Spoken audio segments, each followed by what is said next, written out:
संविधानाच्या अमृत महोत्सवानिमित्त राज्यभर जनजागृती अभियान राबवलं जात आहे। आपलं संविधान आपला अभिमान या अंतर्गत विविध उपक्रमही राबवले जात आहेत। आर्टिफिशियल इंटेलिजन्सची माहिती देणारा रथ आता सर्व जिल्ह्यांमध्ये फिरणार आहे।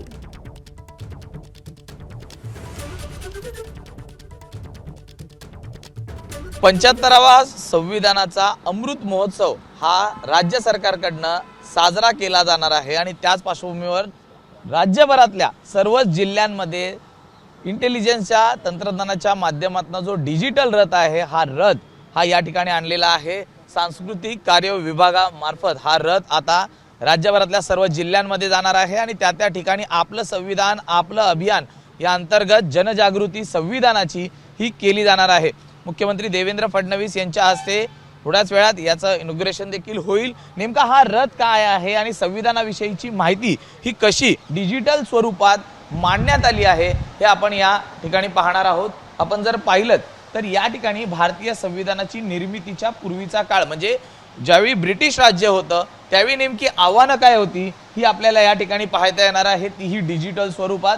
त्याच्यानंतर ब्रिटिशांच्या नंतर ज्यावेळी अनेक आंदोलनं चळवळी घडामोडी घडल्या त्याची माहिती ही यामध्ये डिजिटल स्वरूपात दिलेली आहे। त्यामध्ये 1905 ला बंगालची फाळणी असेल, मिंटो मॉर्लो सुधारणा असेल, 1920 ची असहकार चळवळ, सायमन कमिशनचा जो विरोध झाला, गोलमेज परिषद झाली, त्याच्यानंतर प्रांतिक या ठिकाणी पायाभरणी झालेली आहे, भारत छोडो आंदोलन, क्रिप्स मिशन, विमंत्र योजना या संदर्भातली माहिती ही डिजिटल स्वरूपात देण्यात आलेली आहे। दुसऱ्या या LED मध्ये जर आपण पाहिलं तर भारतीय नागरिकांचे मूलभूत अधिकार नेमके काय आहेत ते या ठिकाणी मांडण्यात आलेले आहेत।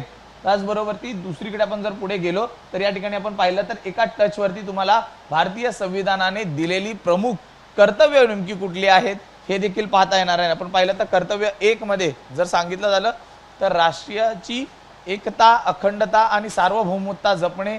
दुसरीकडे आपण पाहिलं दुसऱ्या ह्याच्यात संविधान, राष्ट्रीय ध्वज आणि राष्ट्रगीताचा सन्मान करणे, अशी ही जवळपास 11 कर्तव्य ही या ठिकाणी देण्यात आलेली आहेत। तर त्यानंतर झालेलं आहे तर संविधान आणि संविधानातला ज्या टप्प्यावरती ज्या दुरुस्ती करण्यात आला त्याची माहिती ही या स्वरूपात देण्यात आलेली आहे। पण जर पाहिलं तर पहिली दुरुस्ती ही 1951 मध्ये करण्यात आली होती।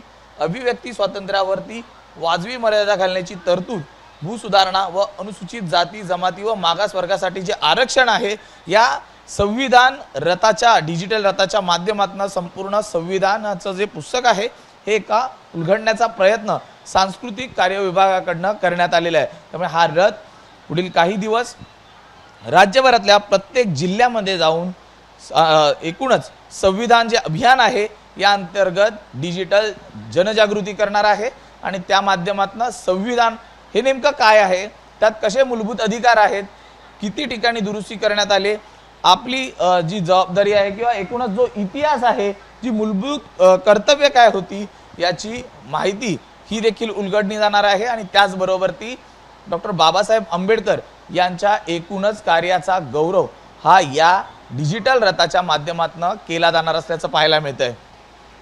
जर्नलिस्ट सचिन शिंदेसह मी सूरज सावंत, ABP माझा, नागपूर।